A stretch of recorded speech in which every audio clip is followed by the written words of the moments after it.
Welcome to Stella Roos Table, the podcast dedicated to life and everything that comes with it. Come on in and have a seat, grab your beverage of choice, and let's sit down at this table and have a chat.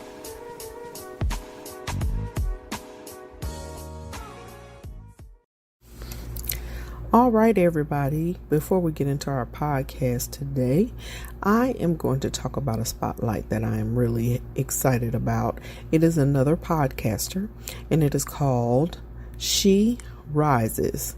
That's She Rises, and you can find her on Anchor at anchor.fm/she_rises.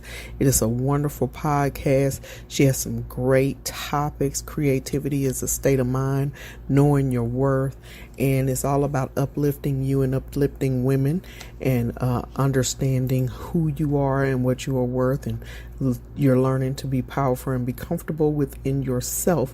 And I'm really inspired by this young woman. You can also find her on Twitter at WomenWin3. Again, that's WomenWin3. And so go give her a check. Go give her a listen. I was going to say check her out, which I am going to say check her out, but go give her a listen at on Anchor. You will be pleased. Follow her on Twitter at WomenWin3. And let's flutter and get her to a few thousand in a matter of days. Good morning, good evening, good afternoon, good night, whatever time of day it is where you are. I greet you with a big old Texas smile and a hug from afar. You have tuned into Stella Roos Table, the podcast dedicated to life and everything that comes along with it. I am your host, Kimberly Brown, and I am unapologetically myself because I don't know how to be anybody else. So today, guys, you are going to be listening to part 2 in our Women Talking series of Is She Bitter or Is She Tired? So go ahead and sit back and relax. Let's sit down at this table and have this conversation. Never come back because I was in that much turmoil. As much as I loved my children and as much as I loved my family, I just wanted to walk away because I felt like, if I stay here, this man is going to completely break me. I was just going to say that word. Yeah. And I said, so I was at that point. So what I did was like we didn't have no mountains in Dallas. But I went to one of my favorite parks and sat by the lake. And I had a conversation.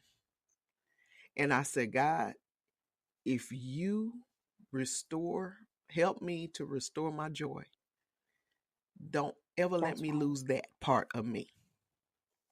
I just asked him, don't let me lose that part. I don't want to lose. I can go through anything in the world, but I don't ever want to lose my joy again. And I can honestly say, and I'm not trying to be super spiritual, y'all, I can honestly say that God honored that prayer for me because I have kept my joy since that moment, no matter what I was going through. And so when they was calling me Positive Patty in a negative way, it offended me. Because I'm like, you don't know what I went through to keep this joy in my now life. He's trying to make me feel a certain type of way for having it. Right. I was like, how dare you? Who the heck? And then, so I was actually having a conversation with my husband about it. And he said, but that makes up the best part of you. He said, and if they don't understand that, that's their problem. He said, because even with him, he said, I'm one, stuff all hell be breaking loose and he be falling apart. And I'm just, oh Lord, why is this? But I'm the same one. I'm the one sitting there smiling, going, it's gonna work out. Yeah. He said that makes up the best part of you. He said that's why they come to you when they going through, because they know you're gonna give them a positive spin. But then they, in turn, they got to add to because you Positive Patty, and they want to go off. Right. They want to go off, and you ain't letting them. That's it right there. So, like I said, so leading up to that 40-year-old mark as a woman, You go through some ups and downs, but you make decisions That's right. about who you're going to be. And that's what I think people miss. When you in life period, you make decisions right. as you're getting up there about who you're going to be for the rest of your life. And you don't stay and most of the time you don't back off of the decision you made. You know, so now life after 40. Come on now. Tell me about some of the stuff you've been going through after 40 and some of the thoughts and perspectives that you have had to, you know, let people know that was on your mind. So going through the different stages, and I keep going back to when I was younger, like an older teenager, adolescent, and then young adult. I keep going back to that because I can see my life in stages. And like perspective, oh my goodness, I keep saying the same words, but perspective is the key for me, because seeing it from that angle, and now that I can look back and see it from this angle that I'm currently at, going through my 40s, it was at that time that my children were starting to come into their own and wanting to have more independence and I'm begging and pleading with them, y'all, while you still can, just be a kid. Don't be rushing to. And how many times have you heard that as a young adult, as a you know, a younger person? How many times have you heard? And my 25-year-old, my daughter, literally just, matter of fact, we were talking on my birthday. She said, if I had known.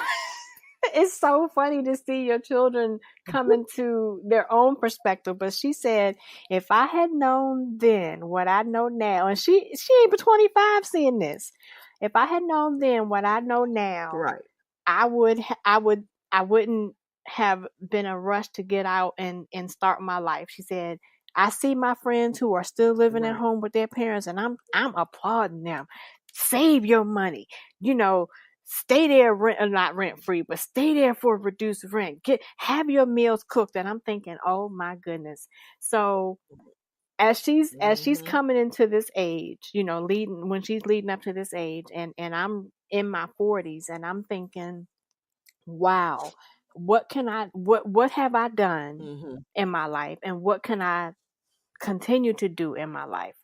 Because at that point it was always been about my children, but at that point it was really about my children, because they were, like I said, coming into their own, and I wanted to make sure that they were better, they would be better adults than I was, because you know, you always find faults in yourself, and that's what I did. And so coming into my 40s, my whole plan was to, because then at that point, at that stage in your life, you're starting to see some of your relatives, some of your older relatives are passing away, and what else is going to make you consider your life, rather than seeing some, you know, some of your older relatives or older friends, or your friends' parents or whatever.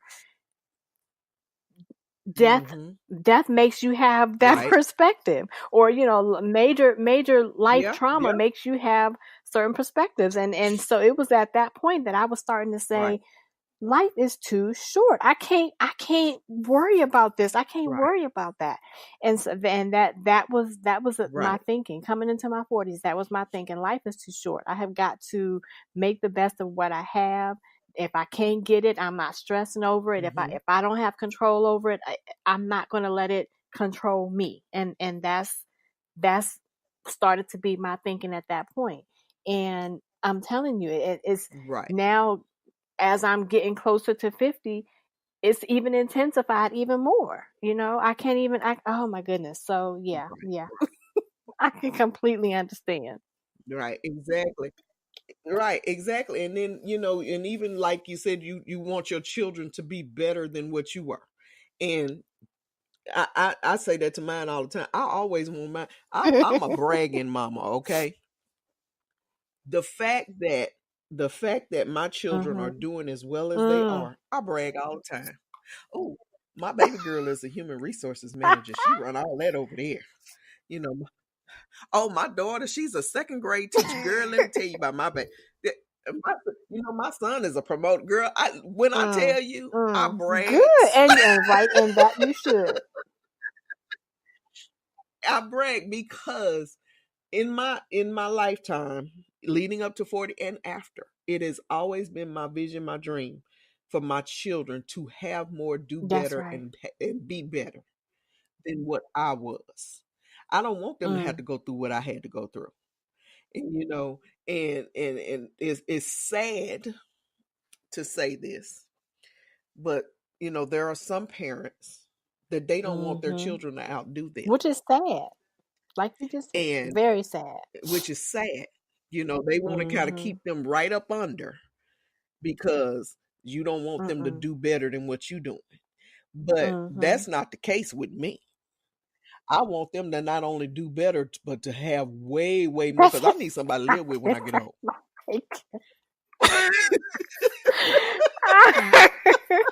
That's what it boils down to, right? I'm just saying. That's what it boils down to. I don't want to be in no nursing home. I need somebody that's going to put me up in my own little mother-in-law spot in the back of the house, or and look after me. Give me my little apartment over the garage or something. Come on, y'all. I need somebody that's going to see about me. That's right. And it's going to be okay. I need to know. I need to know when I cash my little social security check, I ain't going to starve to death. So funny. Oh my goodness. But no, I've always wanted them to just do better and have more. That's right. I want them to have a better life than what I had. And that's what it boils down to.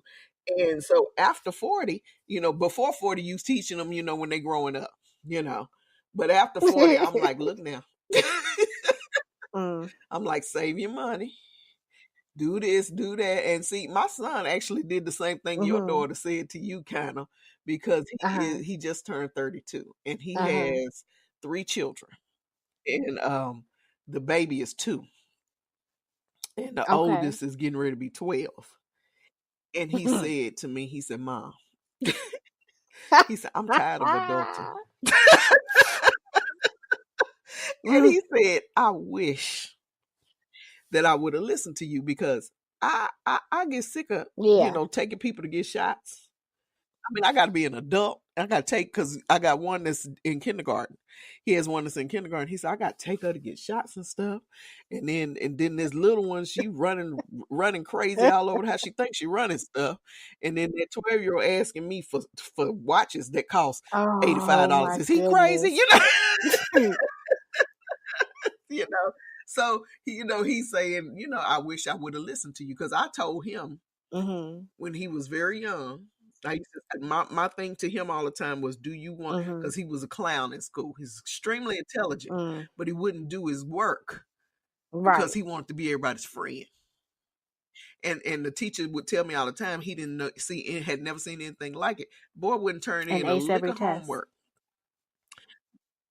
Would ace I'm every telling test. you, it's like our lives are so parallel. That's my son to a T. Never brought home any books, never studied for tests first, and he would have, and his teachers would tell, instead of doing his work, he's so busy walking around talking to everybody, sharpening his pencil a gazillion times, going to the bathroom, doing everything but work. But then when it comes to test time, he's acing the thing. That's so hilarious. Exactly. And my son run around clowning, trying to be popular and all kind of stuff. Like, to the point where when he got ready to graduate high school, it was so bad. When he got ready to graduate high school, we are at the graduation. Okay. We sitting in the audience, me, my mom, and my girls. We're checking the program to make sure his name is on this list. Oh, that's how close it was, Or look, when they give him the folder with the diploma, is it really inside? That's exactly what happened. I kid you not. When they gave him the folder with the diploma in it, they tell him to come down. They used to tell him to come downstairs, and then we'll give you your actual diploma before you leave. And my mama was, give me that folder. What's in there? Come on now. Where are your diploma at? Mama, they gonna give it to me. Let me see that folder. Let me see what they say. because apparently he owed for some books. We didn't know this either. He owed for some books. So he actually That's graduated, so but he funny. couldn't get his That's so diploma till he funny. paid for these books. And and he was trying to fast, and my son is a fast talker. So he was trying to fast talk me and my mom. We were like, wait, you talking too fast. Let me see that folder. Give me that folder. Mama Nana, it's fine. Nope, give me the folder. Let me see what this say. And if it wasn't for the fact that they had actually put a certificate in there and it said that he could pick up his diploma upon paying for these books, he got jacked up that day. And we were like, look now, what did you not tell us? And so when he was coming up, I was, we had these issues with him. And so I used to tell him all the time, I said, son, do you want to drive the limo or do you want to ride in the back of it? There you go. Right. Which one do you want to do? You got a choice. And so I want to ride in the back. Then you need to get it together. And so now he tells me all the time now, he said, I wished I'd have listened to you. A lot of times it's different. I'm telling you, our lives are parallel. My son is the oldest, and then I have two girls. With my son being my first, and I was young, and I think it was so important for me to instill in him the fact that not only as a man, but as a Black man, he would have to work twice as hard to prove himself. Right. And it was important to me as a young mom to instill that and to make sure he understood. And I don't get me wrong, I'm saying the same thing to my girls, but more so for my son because of the fact that, he's got all these strikes against him before he even opens his mouth. And that was important for me to make sure that he understood that and now he's seeing that. He's noticed that for a very long time, and that was my goal back then, and now it's just reinforcing that. As I get older, I'm trying to make sure I'm reinforcing that for all three of them, but again, especially for my son. And because I'm seeing how right, exactly. It can affect him otherwise, and I'm just glad that all three of them get it now, because it's right, so important. Exactly, and that's my thing. It's so important, and I understand. Mine's are the same way. I'm like, I'm so glad they finally getting it. Like for instance, my baby girl, she's the one that just got married, and she doesn't have any children, and her father has been pressing her. Y'all need to have me some grandbabies because your mama got grandbabies and I ain't got none. And he's because she's his only child. She's the only child he has. And he's like, yeah. And so he's like, I ain't got no grandbabies. I got to come pick up the dog on the weekends to feel like I'm doing something. Because they got this girl, they had this pit bull. He is so, if I tell you, he's the sweetest, cutest thing. And so she, he said, I got to come and pick up the dog on the weekends to feel like I'm doing something. He's really pressing her about having babies. And people think I'm crazy for this because she has no children. But I tell her and her husband the same thing. I said, look, y'all were together almost 3 years before you got married. You got a chance to travel. You got a chance to do all these things together. And now that you're married, everybody's going to be pressing y'all to have children. I said, but listen to mama for a minute. Enjoy each other first. Now, everybody else is going to tell you to enjoy that y'all already had that time because they do some traveling and they go on vacations and all kind of stuff. I said, but I'm going to tell you something. I said, after you get married, and see, this is something that somebody that's been in the situation like me and you, and somebody that's a woman of a certain age can say to these young folks, and they don't want to listen, but I'm trying to help you. Once you get married, that's a whole horse of a different color. You could have been with somebody 10, 15 years and not be married. Yep.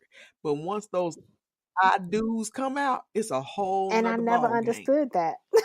because it's not as easy to walk away.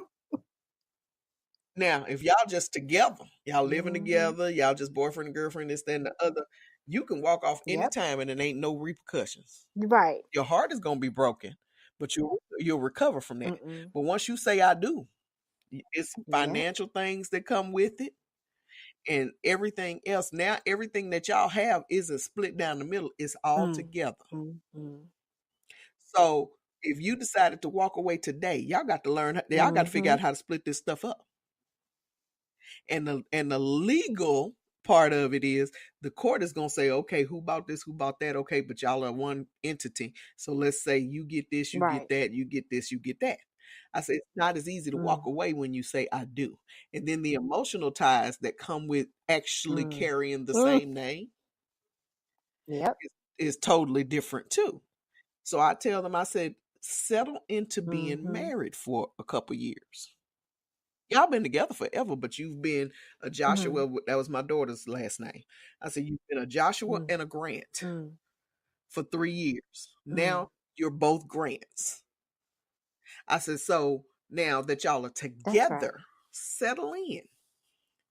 Learn how to be married and enjoy each other. Take a few trips. Do some things. Map out some plans. And then think about babies. Now, if a baby come along, trust me, mama gonna be happy. Don't let it be the sole focus. That's right. Right. I said, because with babies come responsibility. I said, let me just be honest with y'all. The moment y'all have a baby, that's right, that baby gonna run the house. The tiniest thing in there. Yep. Whether y'all want to admit it or not, accept it or not, that baby is gonna be in charge. So true. Of everything. And instead of you sending the dog over to your daddy's house for the weekend so y'all can go out of town, now you gotta find somebody to babysit. Wow.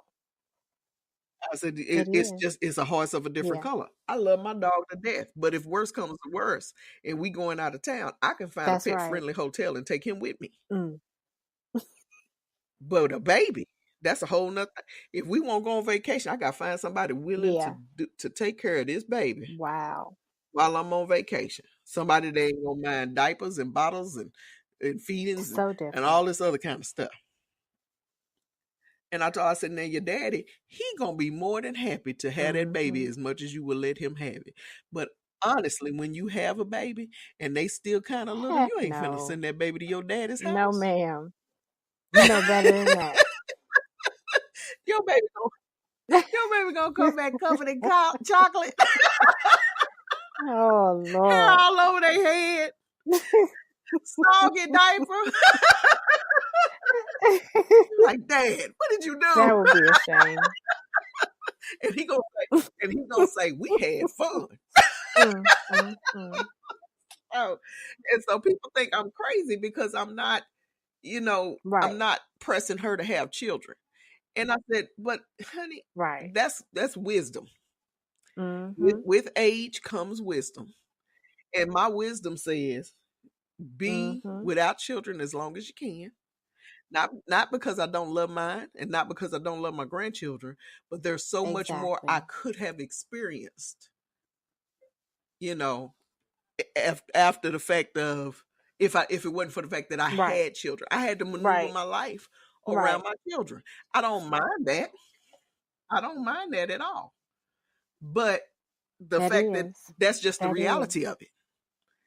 You have to maneuver your life around your children, especially if you're going to be a present parent. And that's the thing right there.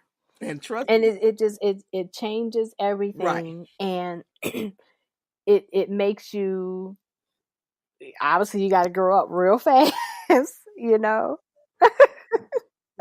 Lord. Yes, you do. You got to grow up real fast. You can't be that little teenager that just do whatever. You have responsibilities. You yeah, you can't just at the drop of a hat jump up and run out to go hang out with your friends. you all that's gonna change. Oh, my friend, she called me that we gonna meet up for happy hour. Where the baby going? Who and a lot of times, I can admit there have been times of frustration for me because whether I was married and still felt like a single parent because he had, it was our first child, and he acted like he was scared to touch him for months, seemed like. And I'm like, and I was breastfeeding, so he never had the food with bottles. But I felt some type of resentment. I'm like, wait a minute, hold up. We did this together, and I'm trying to remain positive and do what I need to do. But it didn't seem that way at first, So there was a level of resentment that I had to get over real fast, and I did, but it still was there, and I can imagine for me being in that situation and being married, I can't imagine what I would have done if I was, excuse me, if I was by myself. In terms of having, in terms of a partner, because you're always gonna have family around to help, family and friends. But in terms of a partner, in terms of a baby's father, that can make it. That's a whole different ball game right there.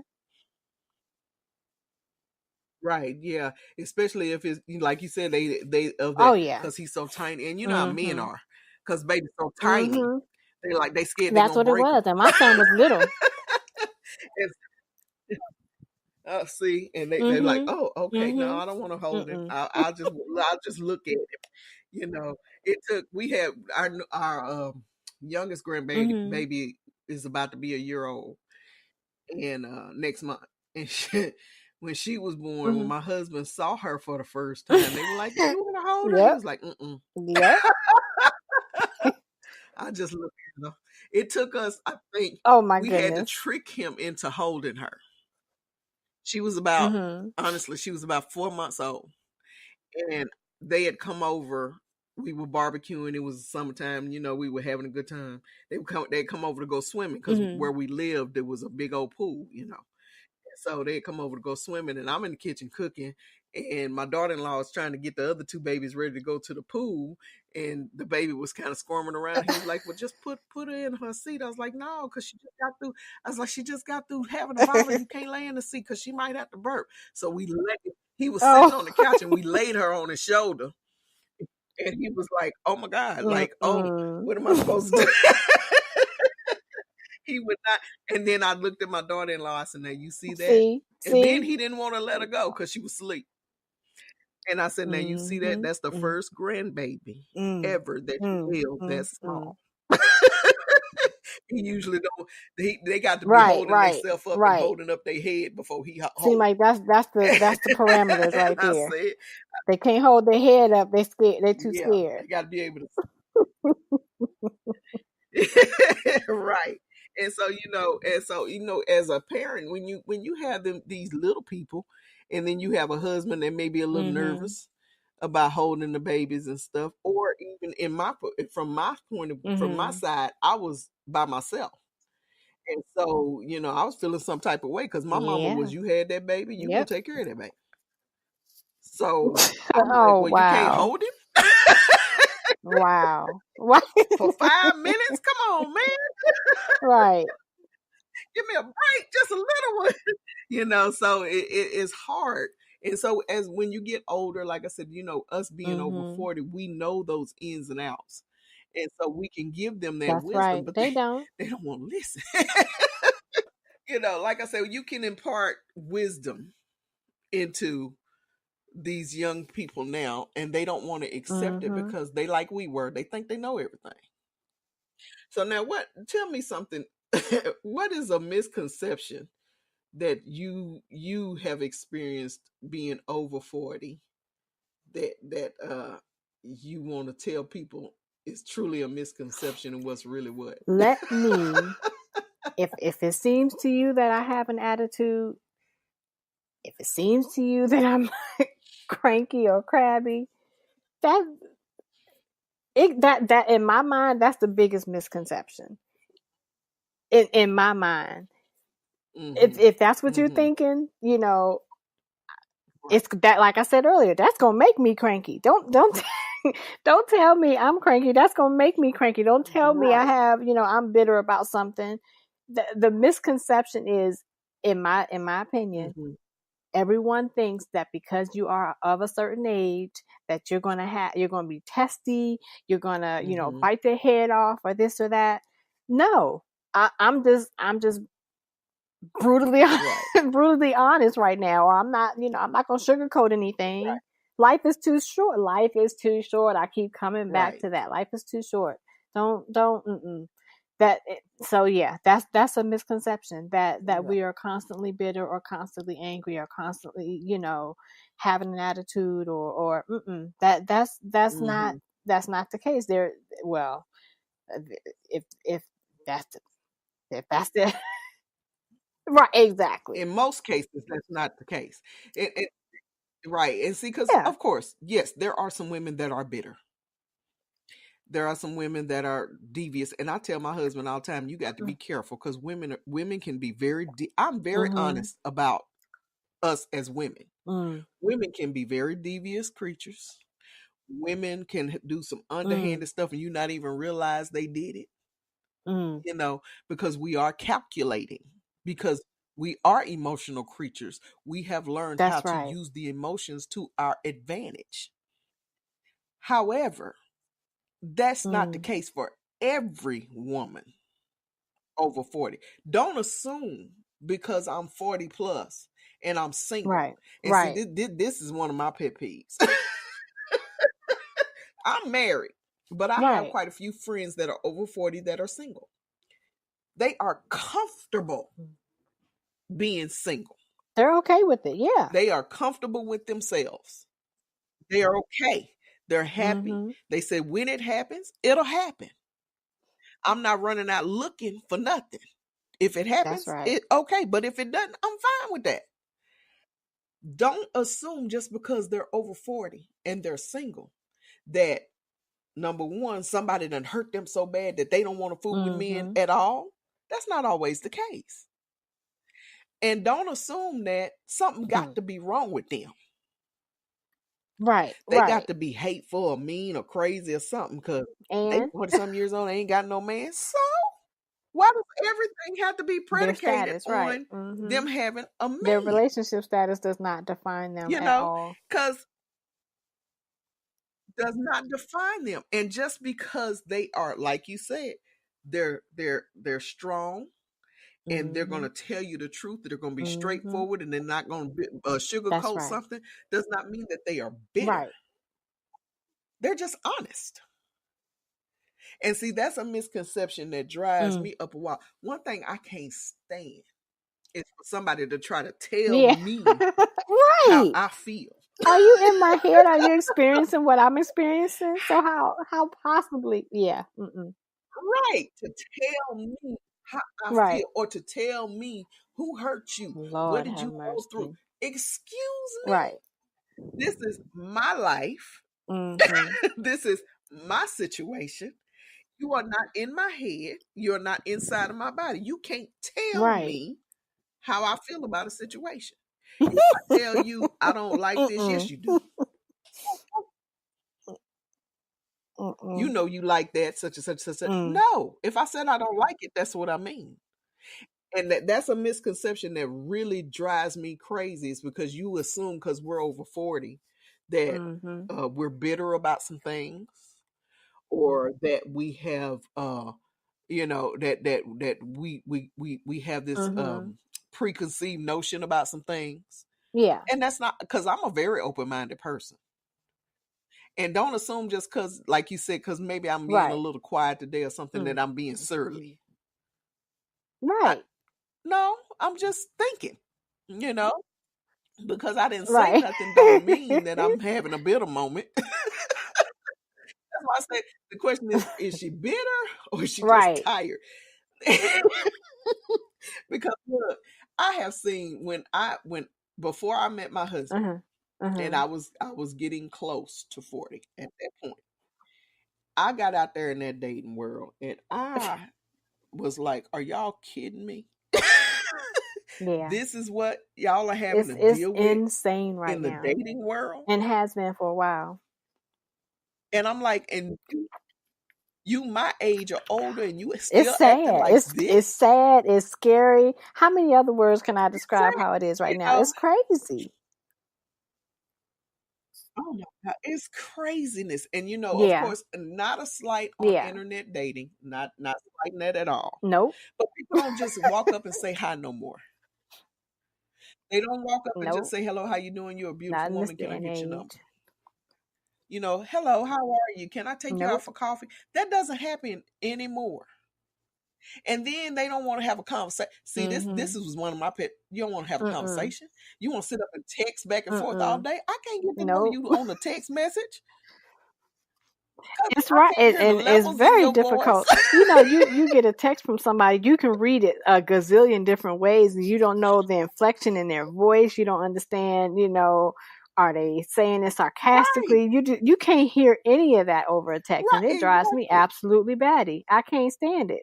Over a text message. I can't stand It it. drives me crazy. It's like, what are you saying? What are you like I went out on a date with this guy and here's this again. Am I bitter or am I tired? Now you tell me what you would think.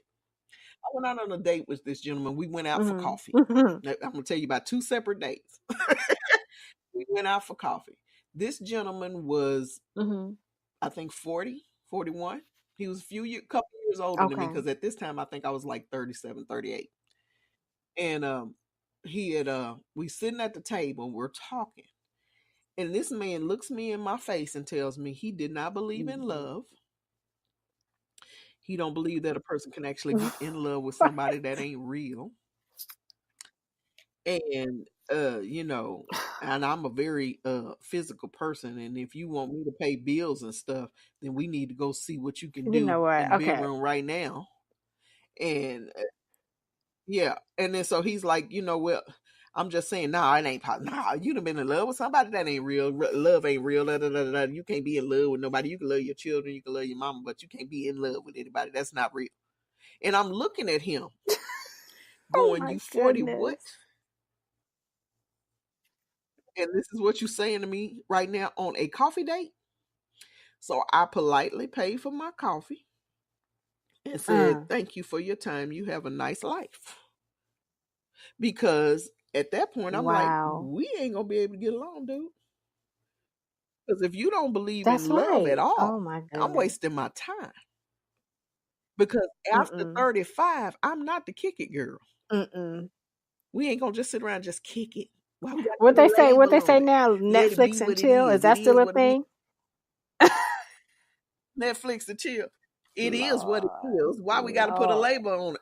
Are you serious right now? Do you know how old I am? So I politely got up. I wasn't hateful. Yeah. I just said, this ain't going to work. Right. So I'm going to pay for my coffee. You have a nice life. Thank you so much for your time. He told a friend of mine, because it was a blind date, he told my friend she's bitter and hateful and surly. Somebody done hurt her. Yeah. How about I'm just too old for your foolishness? Could that be it? Wow. Could that be it? How about I'm just tired of men like you, right, that act like they still 18? He needs to grow up. But you every bit of 40. You got some growing up to do, dude. Right. And I ain't got time to be raising you. I raised mine. I don't need nobody I need to raise. I need somebody that's right there with me. And then I had another date. This is when I stopped the blind dates. I had another date with a gentleman. We went out for dinner. I promise you, I carried the entire conversation. The entire evening, this gentleman said about 4 words. Wow. Didn't hardly say nothing. We get back to my house. He drops me off. He comes to the door, and I'm talking to him, and he still says hardly anything. Like literally the entire night, I think this dude said about 12 words. And we were together about 3 hours. So I tell him good night. Thank you for dinner. Had whatever. I go in my house and shut the door. He gets home and calls me. Now he's all talkative. What? And then tells me, I wish you was here to hang out with me. It's 10 o'clock. And it's about, you should come over and just watch TV with me. Okay. I said, I'll tell you what. You need to call somebody else, because obviously you're mistaken about the kind of woman I am. Because we spent like 3 hours together and you said hardly anything, but now you want to call and talk and want me to come over and lay out with you. No. No. I know what you're wanting, and it's 10 o'clock. But you know what? The unfortunate thing is women out there that do not have a problem with doing exactly what he had in mind. It's literally women out there that are okay with that. And because of that, they're thinking that, you know, that's the case for all women, and that's simply not true. Right, exactly. And the thing is that if that's who you choose to be, that's who you choose to be, and I don't have a problem with you living your own truth. But I am a different person. And so because of who I am. Alrighty, guys, you have been listening to part 2 of our Bitter or Tired in our Women Talking series. I am enjoying it and having a good time. I thank you guys so much for stopping by and taking some time out of your busy day to just give us a listen. So part 3 will be coming very, very soon. If you want to contact us, you can find me on Facebook at Stella Ruth's Table. You can also find me on Instagram at Stella Ruth's Table, or you can find us on Twitter at Ruth_Table. And if you just want to ask a question or interact with me or anything, you can send an email to stellaruthstable@gmail.com. See, there's so many ways to find me. And as always, guys, I love you, love you, love you. Thank you for listening. Live life, laugh often, and eat some good food while you're doing it. God bless you. And until next time.